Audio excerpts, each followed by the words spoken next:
What's happening, everybody? It's your man, Michael Andrula, up in Triple Colosso Studios with another fantastic live guest, Douglas A. Wissing. Go to douglaswissing.com. His book, Funding the Enemy, How the U.S. Taxpayers Are Bankrolling the Taliban. It is a phenomenal book. The interview is extremely fascinating. I love independent reporters that are in the field. I don't want to listen to Fox. I don't want to listen to MSNBC. I need to get a higher quality of information, and that's what we have this podcast for. The book we're talking about, there's a possibility that most people don't realize this, and I would say they have no idea that our funding is getting into the Taliban's hands. Is this what's happening? I was out in Afghanistan embedded with U.S. troops, and they started telling me about how dysfunctional our counterinsurgency efforts were. We'd be out in Taliban country in armored vehicles driving around, and the soldiers would be saying, we're funding both sides of this war. But this is so dysfunctional, everybody's in on the take, everybody gets their cut. And I just thought initially it was just soldiers griping, and as I dug into it, as I started talking to officers and diplomats and then came back and started doing deep research, the soldiers were exactly right. There was a toxic network that included our own American careerist diplomats, military people, contractors, both military industrial complex people and development industrial complex people. Very ambitious careerists. You had essentially corrupt Afghan officials, kleptocrats. You had the entire military and industrial development people, these large for-profit organizations. And you had the Taliban. And everybody got their cut. Vast amounts of money have gone into Afghanistan. Over $100 billion in just aid to this country of only about 30 million people. Wait, how much? $100 billion in aid. 100 billion? 100 billion. 103 billion over 12 years. This outstrips anything we've ever done with any country. It dwarfs the amount of money that went into the Marshall Plan. Yet, after 12 years, after $100 billion in aid, over $1 trillion in overall cost to the U.S. taxpayers with our military commitments, Afghanistan is ranked as the most corrupt government on the planet.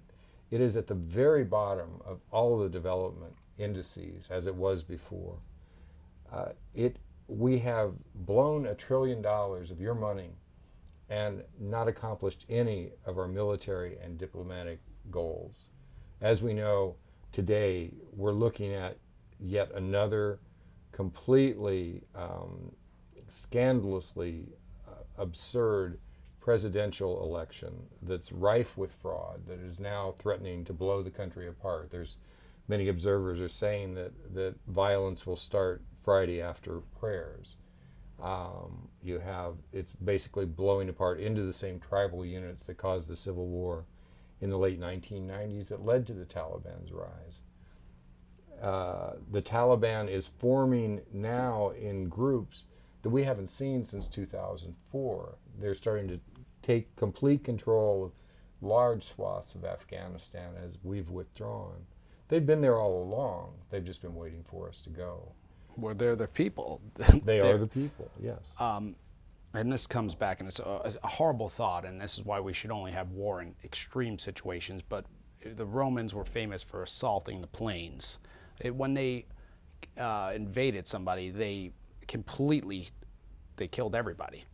Can we possibly do these surgical wars where we're just going to overthrow the government and put a new government in, and people are going to embrace that government? Is that a crazy idea? Well, the Soviets tried that. The first year of Gorbachev's regime, the Soviet military, by that point, the Soviet war in Afghanistan against the Mujahideen had been going on for quite a number of years, and the military was very powerful in the Soviet Union. And so Gorbachev said, okay, do what you want for a year. The Soviet war was threatening to bankrupt the Soviet Union, as it eventually did. The casualties that they had from that war were staggering. It was as destabilizing for the Soviet Union as Vietnam was for the United States. And Gorbachev said, go after it. So that's the kind of the footage that plays in our heads of the Soviet gunships, and there were 5 million Afghan refugees crowded into Pakistan and Iran and all over the globe, the largest refugee population in the world, 1 million casualties. They cut down ancient forests, ancient orchards and vineyards that were the basis of Afghanistan's wealth. They destroyed irrigation systems, really intricate underground irrigation systems that go back hundreds and hundreds of years. These are really intricate things that are quite really amazing technology.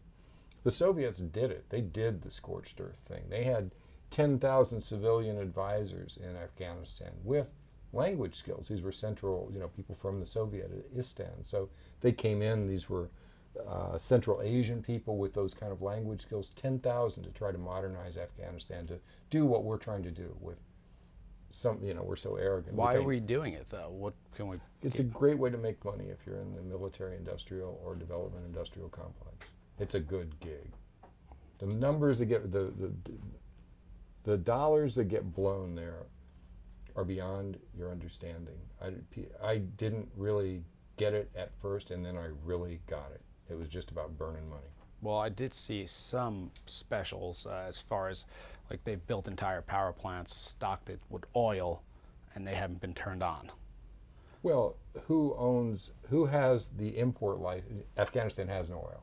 It all has to be imported. Imported in. So the question is, what government official has the license to import oil? What government official has the cousin that has the contract to build the plant? More importantly, what government official has the family member that has the security firm that does the security? Because any contract, 40% goes to security because it's a totally insecure environment. And then, well, how do you keep the Taliban from attacking your security force? Well, you give them part of the money because the Taliban's your cousin. Yeah. It's your brother. I talked to one security officer in Logman province, and it had been a really bad day. It was a little isolated base, lots of attacks. Logman was just falling apart, just things going on all night long. Sending out rapid deployment teams and artillery going off, and things, just rough. This little Fort Apache, and it was early in the morning. I stumbled into this little plywood hut that there are tens of thousands of them that KBR put up all over Afghanistan, or some military industrial corporation. And this big, tall, lantern-jawed security officer was there, intelligence officer. And he, as it turns out, he had been a drug cop in Las Vegas. And he was exhausted, and he was just great big guy, and he just started riffing about, this is kind of a great gig. It's doing great. Everybody's in on it. It's like Las Vegas. It's like the mafia. Everybody gets their cut. And I've been in this army since the Soviet days. I've never had this much great stuff. All these battlefield commissions, and he points back to this plywood hut that's fallen apart, just delaminating. It's totally worthless. He said, "What's KBR charge us for this? 22,000?" And he goes on and on. I mean, it's just his crazy numbers. And finally, he said, "It's the perfect war. Everybody's making money." Yeah, but I guess we're going to pay for this at some point. How could we not? We're doing it now. I mean, look at your bridges. Yes. Look at just look around. Look at the crumbling infrastructure. Look at the state of our education. We don't have money to keep people healthy. We don't have money to educate people. And yet, America's on the hook for $5 trillion. So who has hijacked the country? I can't even see how we can change this. We had Coach Bill, he's an inspirational football coach that really teaches the young inner city kids principles and just do right. And I don't think unless we have a ton of people that get into politics that want to just do right by people, this is going to change. Do you foresee this changing in the next political season? No. Are we still in Afghanistan? Really? Do we have a large amount of forces to this day? The last figure I saw is about 30,000, but they're drawing down really, really fast. I mean, we're on the way out. The last proposal that Obama made was to keep 9,800 boots on the ground in Afghanistan.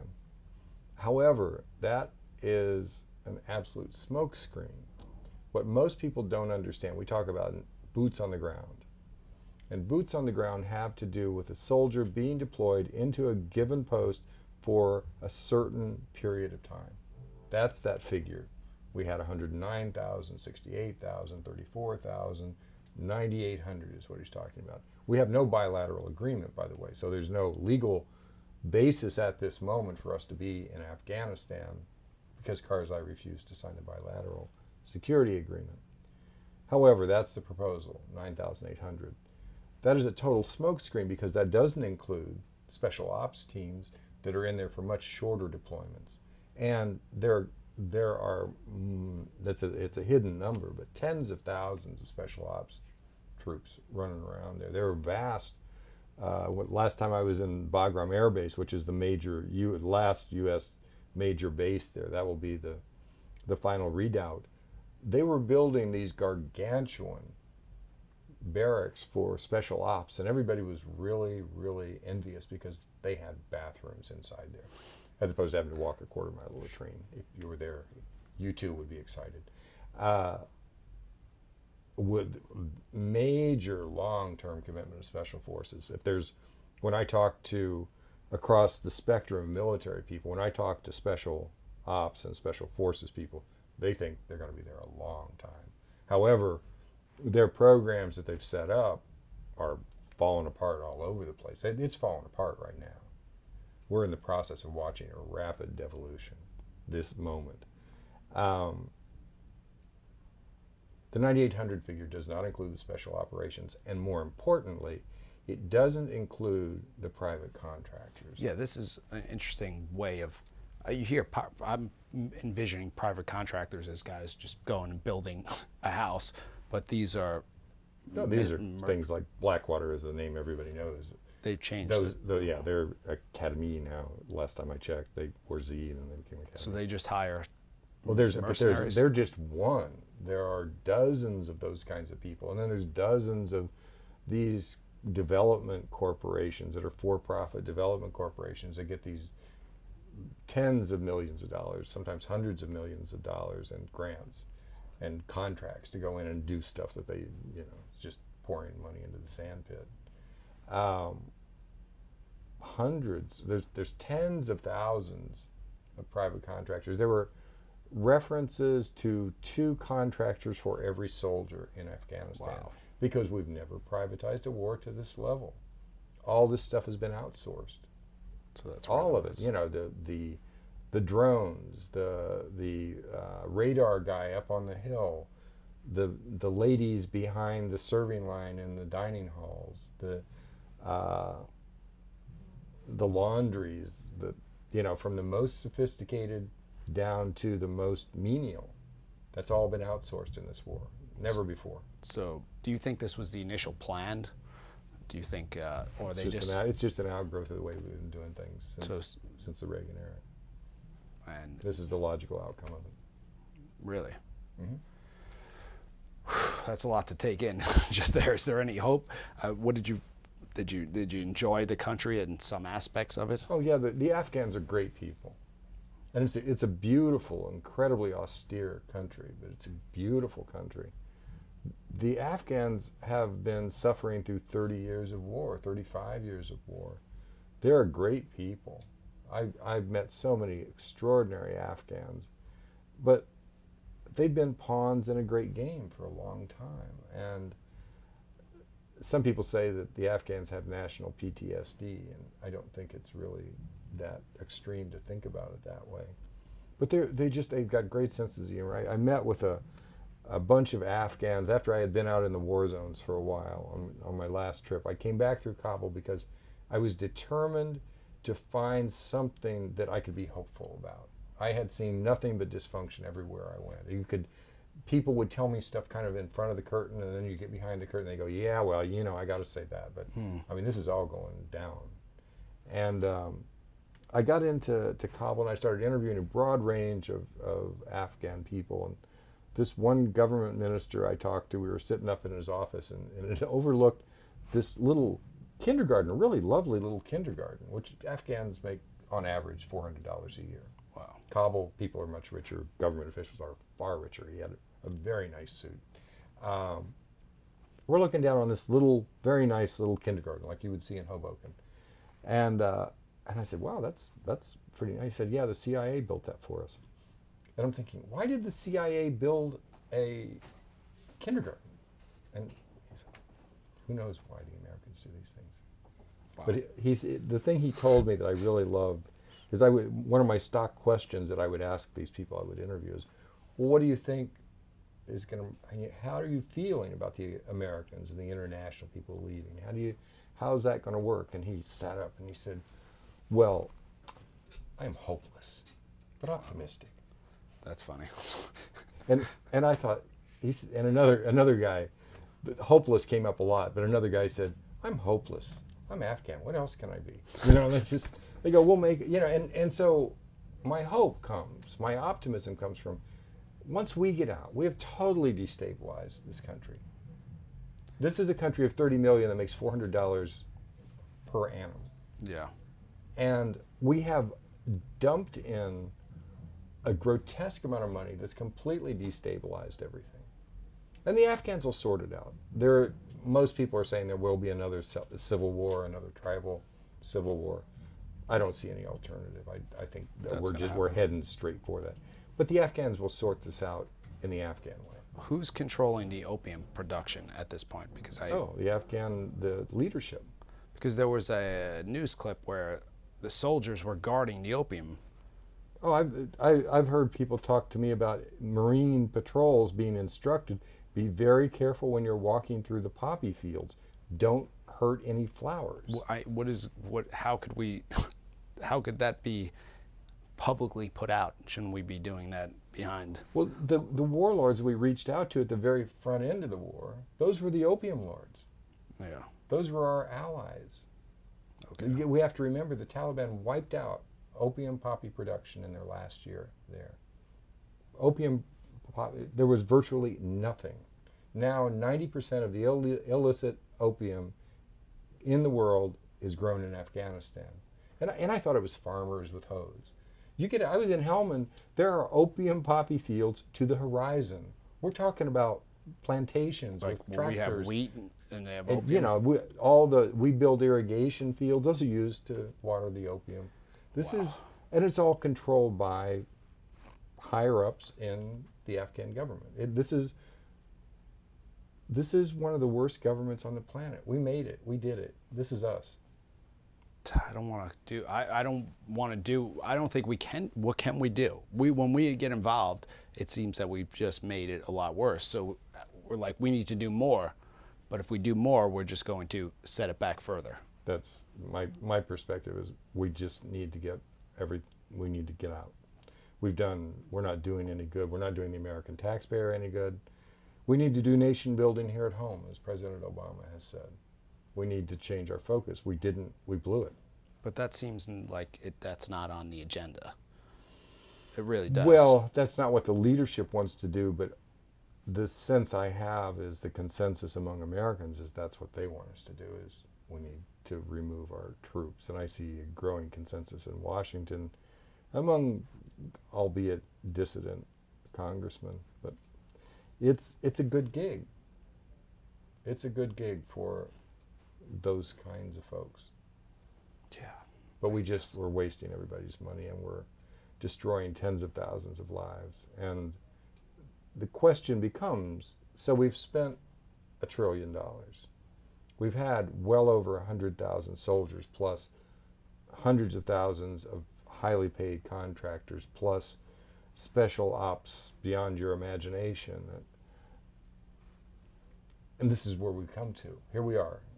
Where are we? 13 years later, tens of thousands of lives ruined, the money, and it's the most corrupt government on the planet. It is at the bottom of every development indice. More than Hoboken? I mean, you could probably use a little bit, huh? yeah. Here we are. So what can we do at, if we dial that all down, what outcome do we expect to get? Well, what is fascinating, and that's why people should get out and get the book, because this probably has been repeating throughout history. So if you don't understand history, you don't understand what's happening right now, the kids in the future are probably going to get stuck in the same situation in 20 years. We'll pick another country. Well, they'd like to pick one much sooner than that. What country are we going to Well, pick? Syria, you remember that, there was a great drive to get into Libya, a great drive to get into Syria. The AFRICOM command that was set up, they're desperately looking for a mission. This is what people do. This is their,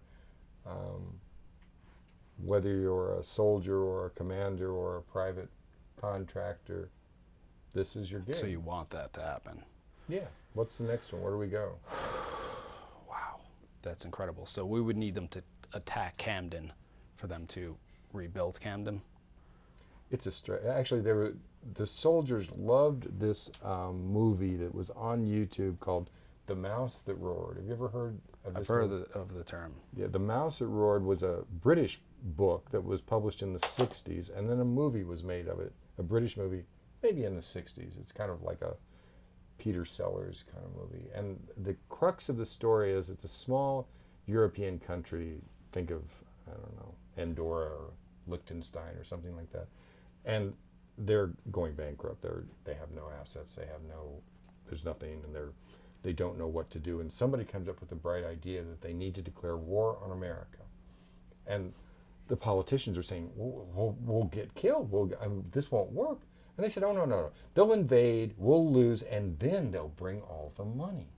Well, when I was out in Afghanistan, there were clips of this old movie on YouTube, which became wildly popular among the troops because it spoke to what they were looking at. Wow.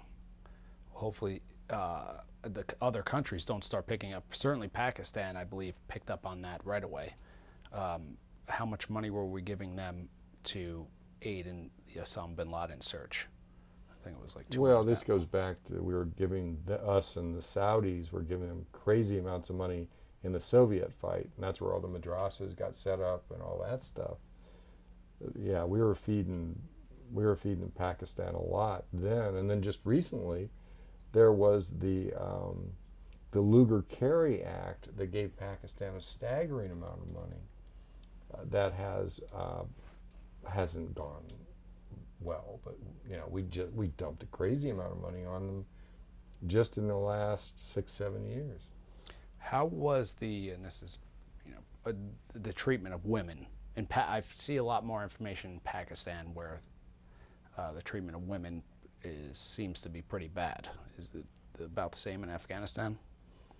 Afghanistan is for the most part, with a few exceptions, up in the north in the Tajik areas, Mazar-e Sharif and those areas, in old Kabul, in the 60s of Kabul, in a brief period. For the most part, women, it's a very conservative Islamic country, so women wear burqas and they do stay in homes for the most part, and that is their culture.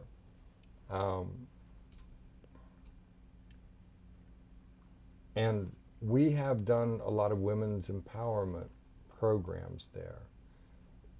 The biggest one was recently launched, that was Hillary Clinton's legacy project when the last years of her Secretary of State responsibilities, and is, I believe, the largest program ever done by USAID.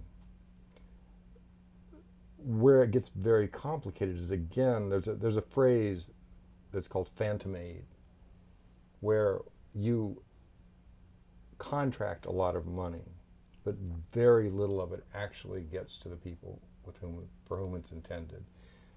It gets sucked up in overhead. It gets subcontracting. It basically gets sucked up by the contractors, by the agencies and the corporations that get the contracts. Very little actually gets to the bottom. And so the question becomes, what good does that do?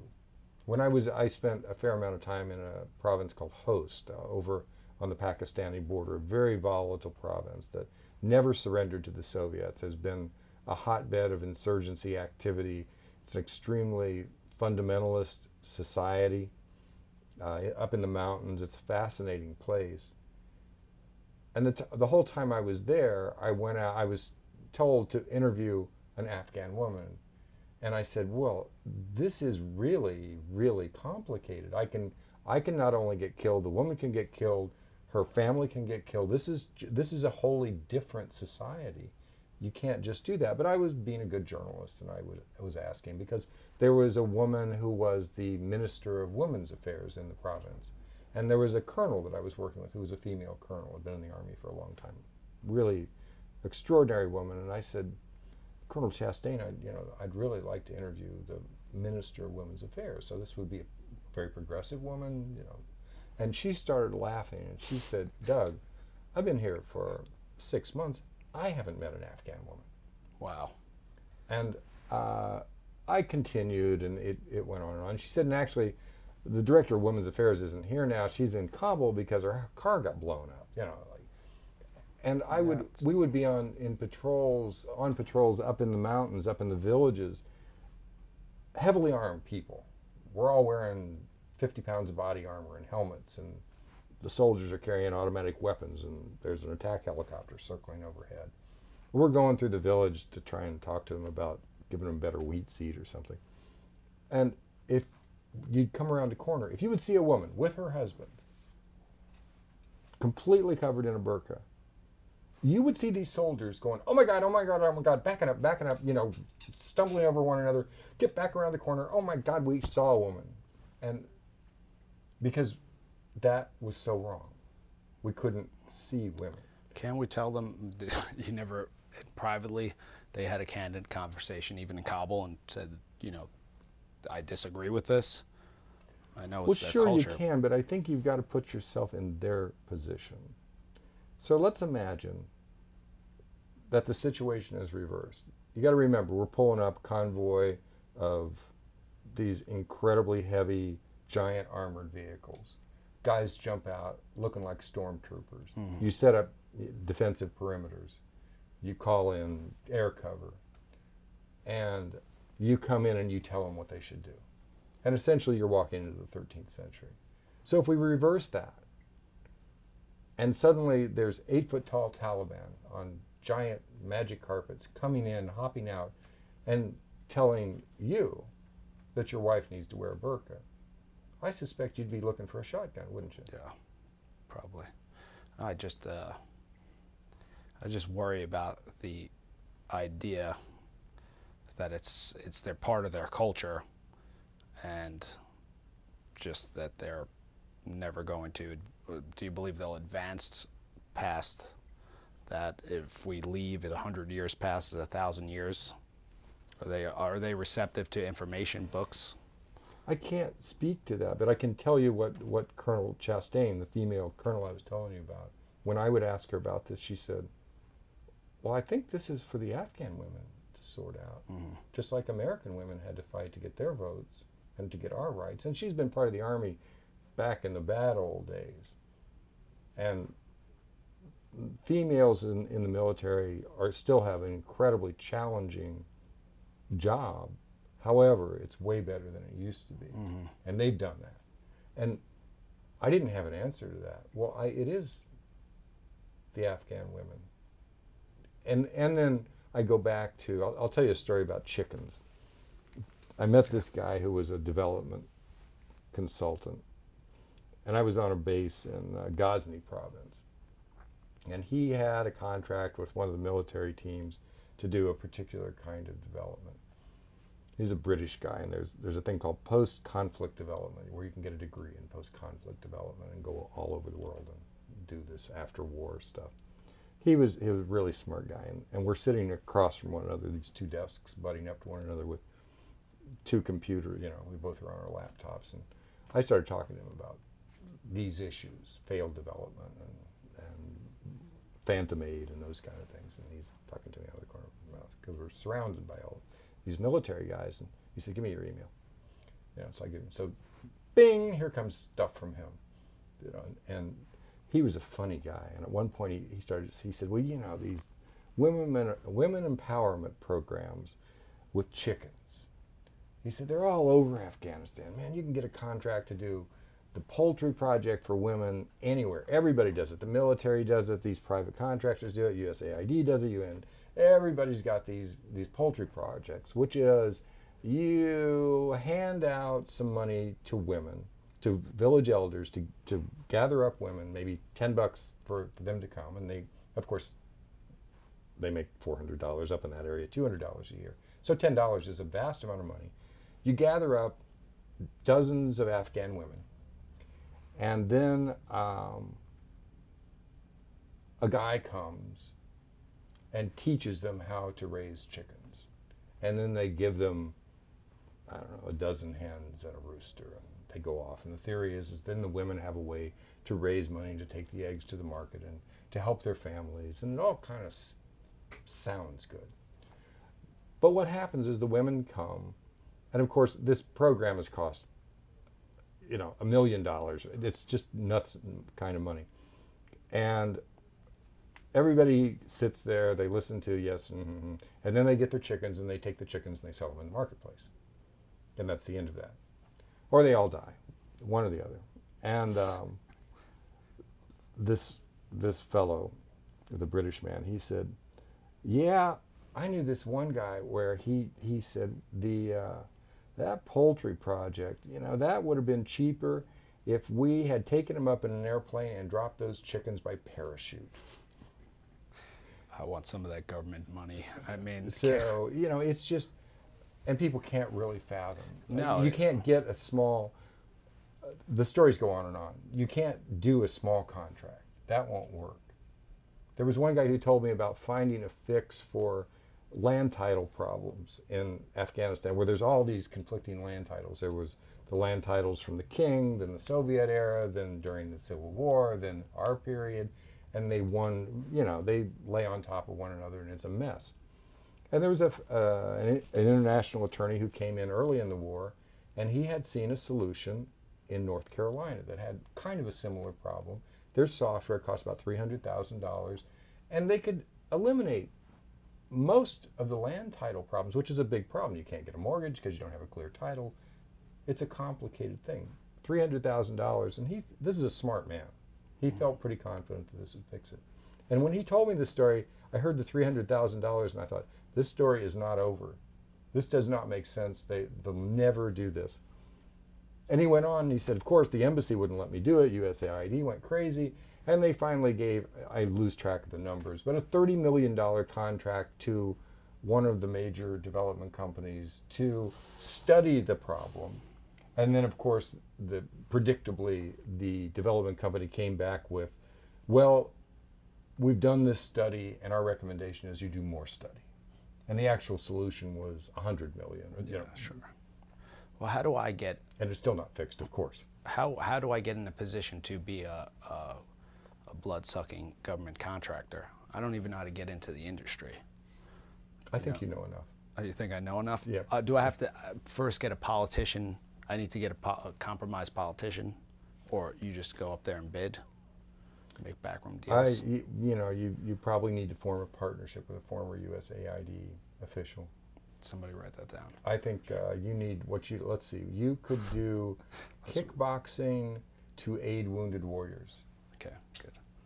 But it's an institute, and I think you need at least a 25,000 square foot studio. In Afghanistan? No, here. Here, I think. To study it. Oh no, we're going to get the government money here. Here, for the wounded warriors, and okay. Then 25,000 square feet, or sure. How much money would that cost? If it's not at least $7 million with outreach to wounded warriors. But then I have to back fund that to a political campaign. I'm not even where 70. I'm not. My mind does not go to the level of. I'm thinking 35 million. And that 35 million, I think, is a much better. Yeah, because you would then, of course, have the social media aspect, the studio. So then when they award me this contract, then I give them 20 million for political campaigns. Is that how it works? You, of course, would want to become involved in helping appropriate congressmen get reelected. Of course, you would want, as a matter of... So it's not that hard to do. Probably not. Just got to shake some hands, think about it. Or shake some hands and spread This is the money. only way I can figure, and we had a bunch of guests on them, how do we change the world? In some ways, if you need a ridiculous amount of money so that you can influence the politicians in this whole situation, because I don't think the politicians, I don't even think Obama has ultimate power. I think they will cut him off at the knees if...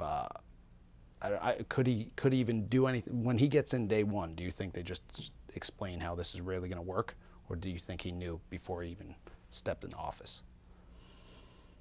I think everybody comes in with hope, but they get boxed in pretty fast. These are really smart people, and there's so much money at stake, and they can put unlimited resources because the payback is so great.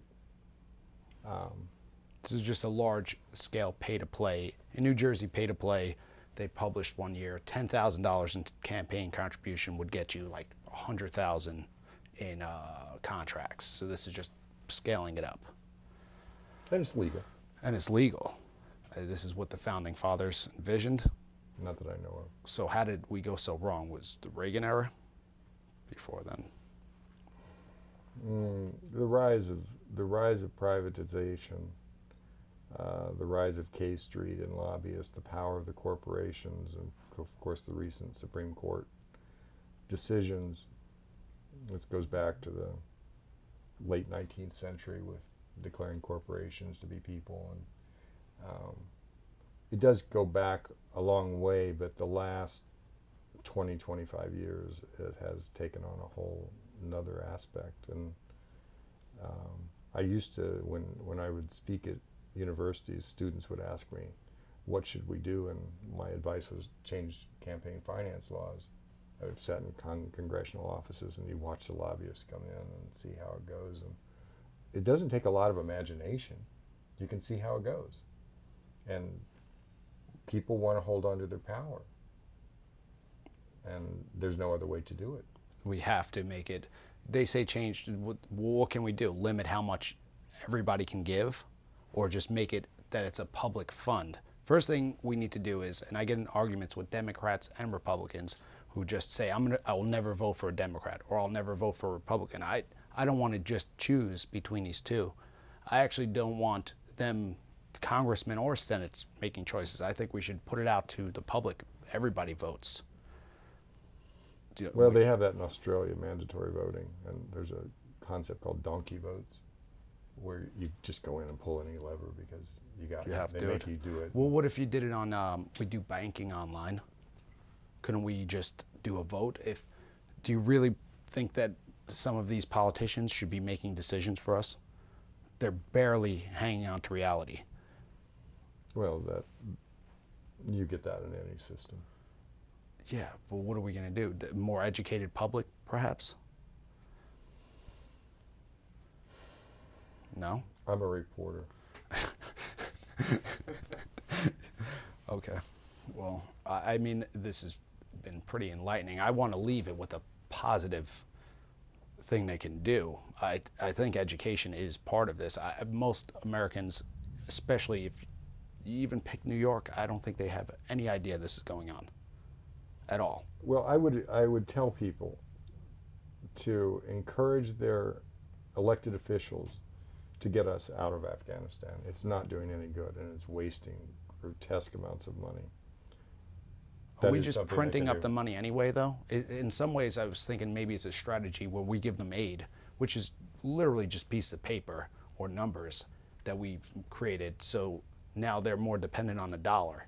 Is it a situation like that?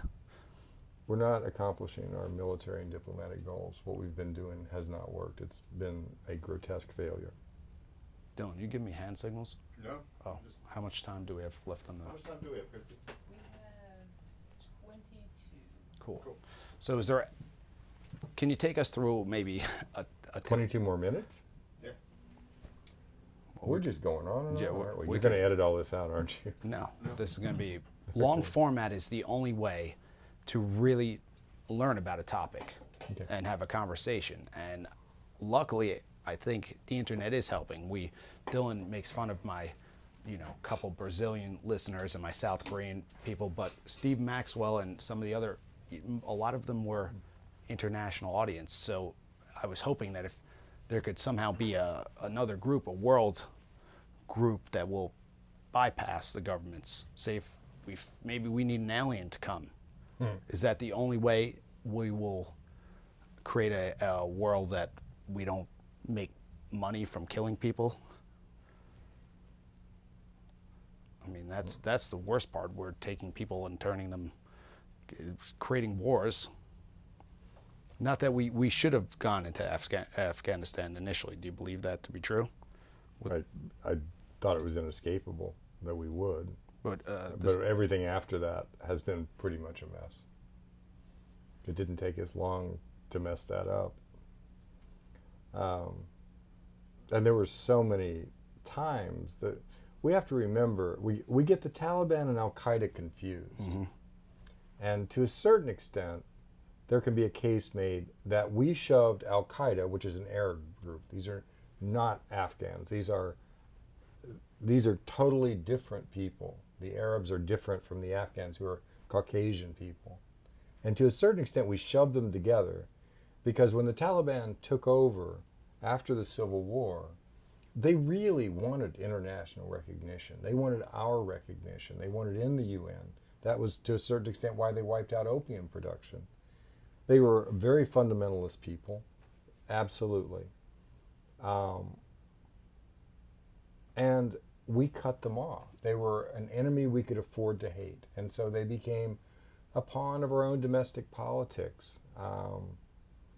Madeleine Albright was one of the people leading the charge. And that was during the Clinton era. Hillary Clinton was really behind us essentially isolating the Taliban. They controlled the government. They were the government of Afghanistan. Mm-hmm. And the only people that really were recognizing them were very fundamentalist Arab countries, and these Al-Qaeda people, led Osama bin Laden being one of them, they had access to all kinds of Gulf money, Arab Gulf money, that could keep the Taliban government operating on a shoestring, but that was their source of income. And one of the tenets of the Pashtun tribal ethics is hospitality.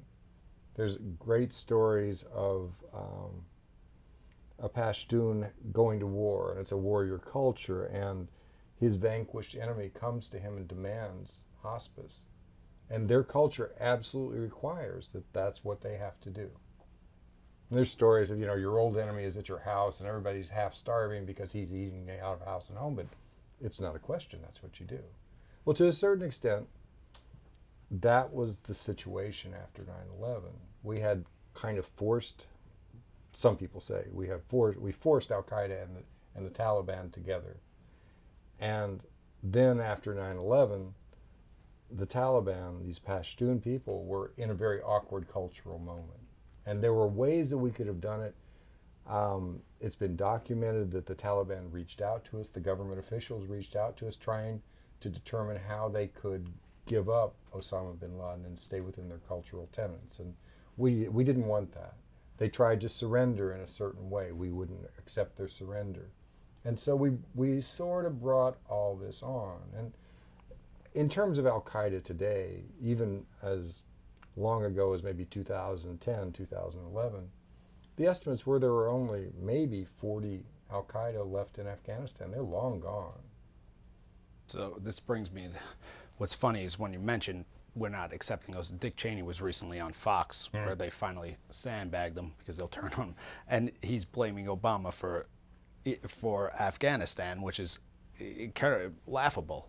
Do you think Rumsfeld and Cheney knew as soon as that happened? They were like, we're gonna make some money off this. Well, yeah, Cheney was the president of Halliburton. I'm sure it didn't The influence that. What about the trade we did? Oh, with Bo Bergdahl? Yeah, which should be probably a attention grabber because we were in North Carolina at the time, and one of the family's uncles, who's pretty right wing, was going. He was about to blow his top. I figured that we had implanted the Taliban captives with some type of listening device and sent them back in. Do you think that trade was? I was in Afghanistan when Bergdahl walked off, and I was in that battle space, what was called P2K. That was where he was, and the part that I think people forget is that it totally disrupted counterinsurgency operations for some fairly long period of time, in a really crucial period, just in the roll-up to major counterinsurgency stuff after Obama took office. And in the most violent theater in the country in that period, they spent a long period of time searching for Bo. Where's Bo? And at the time, everybody, the story that I heard was that he'd walked off. And so it was kind of a bit, I was surprised when that became a big news item when he was exchanged. Another part that people don't know is those Taliban leaders that have been in Guantanamo since 2002. 2, maybe 3 of those officials were captured when they tried to surrender. That they were coming together. There were lots of Taliban that were trying to join Hamid Karzai's government. Mm-hmm. They were the elected government. They were overthrown. They understood that. They were trying to surrender. They were trying to reintegrate into the society. These are Afghans. And we tricked them, essentially. And the special, they got the black bag over their head and they end up in Guantanamo when they were coming in to try and say, okay, well, let's work it out. And that was when the Taliban learned, don't ever trust the Americans. There's a dotted line that leads from those moments very early in the war where we probably could have come to a rapprochement between more progressive parts of the society, more fundamentalist parts of the society, but we wanted it our way, and we were angry. And I think another aspect of the Pashtun culture is revenge is a major part of the culture. There's an old joke, the Pashtun is not a joke. The Pashtuns say, it took me 100 years to revenge my grandfather's death, and I'm only so sorry it's over so soon. The Pashtuns, they're also in India too. Well, there's Pashtuns everywhere because of the diaspora, but the primary Pashtun populations are in Afghanistan and Pakistan. I'm sure there are some in India. They are scattered all over. Well, we're going to run out of time. I really want to get you back in and understand the first book as well, but you're working on a third book now. Yeah, I'm working on a book called, the working title is At War, Adventuring in in the Graveyard of America's Deep State. Okay. And it's me understanding that what I have seen in Afghanistan is a case study in a bigger picture of the failure of our current system. This has been fascinating. It's blown my mind. It's made me a little bit concerned. I'm going to need to get somebody in now to make me feel better. Yeah, that is not a happy story. I feel like I'm taking so much responsibility. On another podcast, we talked about how they were colonizing Brazil and other cultures, and he was talking almost like my family had something to do with it. And slavery too. My family probably was enslaved pretty long too. Like the group of people that are controlling it, I want to find out who they are, and I want this information made public, but we're just never going to know because they can be a corporation. Is that what we're facing now? We've got a whole complicated system that works this way, the deep state, and it has grown increasingly powerful. And of course, people use the term 1%, and you see the Tea Party arising on one side and the Occupy Wall Street arising on another side, and to a certain extent, their affinity of what they're talking about has a lot of similar things. And it's a system that, will it be able to reform itself? We'll find out. Yeah, and it's not even a problem with the 1%, obviously. I went to Joseph F. Brand School, so I'm part of that.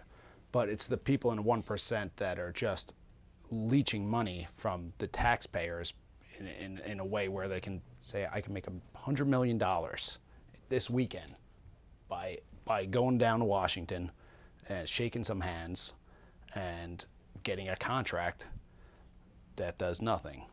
So it's just not productive for humans to create a world like that. But it seems like we're not going to get a game plan. I'm sure being in Afghanistan, you're just like this. Any game planning is just not going to work. You need to improvise this. And hopefully my podcast can heal the relationship between Afghanis and us. They are great people. Yeah, I would love to one day go visit. What was the food like? Quick question. I mean, no. Well, you know, like pilafs. It's a very poor pilafs. country. You know, people, their caloric intake is one of the lowest in the world. They essentially, I'm speaking of the countryside, they slowly starve in the winter. Wow. It's a very austere place. So it's cold in winter. Cold in winter, but they're really remarkable people. Poetry, history, Tough people. tough people. Well, how can they follow you? Do we send them to the blog? They can go to my website. You're not going to be doing the social media? Or Well, you're I'm on tweeting? Facebook. They're welcome to find me on Facebook, Douglas Wissing. I do some tweets. I'm on Twitter. And I also have a website, www.douglaswissing.com. Yeah, great. And of course, they can always get the book. They will Funding get the book. Enemy. Funding the Enemy, guys. This has been fascinating. We're going to have you back every time you come back to Hoboken, if that's okay. It's I'll always just fun to grill you talk on to this. Thank you so much. Thank you. It could be on the comedy. I mean, it's just. Could be on the comedy list. It could be on the comedy list. I try to do my research on this actually happening, and then I see that, for instance, the contractors will just break equipment so that they can resell it to the Afghanis, who then give it to the Taliban in Pakistan. Pretty much anything you can imagine. Anything is goes. happening. Anything goes. It's over there. If contractors did here what they do there, the citizens would be with pitchforks. But because it happens on the other side of the globe, you can't imagine it could be that dysfunctional. And it just is. We just burn money. Is war a racket? I forget who said that, but I was a Marine Corps commandant in the 30s. That was the title of his book, War is a Racket. He ran the Marine Corps for 10 years. that's bad when the military's even He said, admitting to it. I did my job for John Dollar. Okay. Well, Smedley, somebody or other. War is a racket. But we've never privatized a war to this extent, these post 9/11 wars. This is a whole new animal now. when I see pictures of Afghanistan, I think it's in the 70s, and girls are in skirts, like playing rock and roll. Those are very popular images. That's of Kabul. So that would be like trying to compare Manhattan and Hoboken to the hills of Alabama. Okay. Within 20 miles of Kabul, you're in deeply profound, incredibly conservative Islamic Afghanistan. And this has been like this forever. Including the great golden age of Kabul, of Afghanistan, as they term it. It was on the hippie trail, so it was the way people would get from Europe down to India. And it became very popular, and it was a very peaceful time for Afghanistan, that 60s period. Where it really blew apart was in the 70s, when the Soviets got really involved in the country and tried to modernize it. And of course that works in Kabul. They're very open, very progressive. This makes total sense. It absolutely didn't work in the conservative hinterlands, and that's where the revolt started. That then led to the Soviet invasion in '79. And brought us to this point. After World War II, the British were in charge of splitting up these regions, right? These countries existed. Afghanistan, are they like feel like they're all part of one country, or does it really blend? The border of Pakistan, Afghanistan, is it extremely tribal, or do they feel like they're all Afghanis? The answer is probably yes to all of your questions. The British have been involved in that part of the world through the Raj going back to the 18th century. And their relationship with Afghanistan goes certainly into the 19th century. And I think what you're referring to in terms of the borders being split, in the late 19th century, the British were in charge of India, and they had they made a line on a map called the Durand Line. And what that did is it split the Pashtun tribe into two parts. One part was in Afghanistan, southern and eastern Afghanistan. The rest of the Pashtuns would be then across the Durand Line into what are now the tribal districts of Pakistan that we consider to be anarchic. And the Pashtuns never have acknowledged that line, and officially Afghanistan has never acknowledged the Durand Line. And so on that side it became Pakistan eventually. And so what you see is the Pashtun nation is the largest tribal group in the world without a nation state. It's about 20 million Pashtuns. It's on both sides of the border. The Pashtuns are the insurgents. They are the Taliban and the other, what are now called the Neo-Taliban, that kind of umbrella insurgent group. They're primarily Pashtun. They are primarily fundamentalist Islamic people. They have a 1,000-year-old culture. It's a great culture. It's a warrior culture, extraordinary poetry. They're really great people, the Pashtuns. But we're seeing in some parts this insurgency is a reflection of that deep, frustrated desire for nationhood. Is that the way we're going to solve this? Oh, it takes a pretty radical person to envision Pakistan falling apart, Afghanistan falling apart, and a new nation coming into its place. So that's kind of would be balkanizing Afghanistan. There are a few people who make that case, as some people do for Iraq, where you have Kurdistan and Shiite and Sunni areas. And history will tell what will happen. I've seen some footage. The Kurds seem like they're really creating their own security force. They seem to be the type of people that I like to see. You know, they have women fighters and men fighters, and they're just maybe just completely different from the Shiites and the Shiites and the Sunnis. The Kurds are a separate ethnic group, and the two big groups in the world right now that don't have a nation state, that are, you know, pretty intact cultural ethnic groups, are the Kurds and the Pashtuns. Wow. So the book, excuse me. Yeah, I know. We can always back roll an intro, guys. Intros are... What's happening, everybody? It's Michael Andrula up in Triple Colossal Studios, and we have a fantastic guest today who's going to educate us on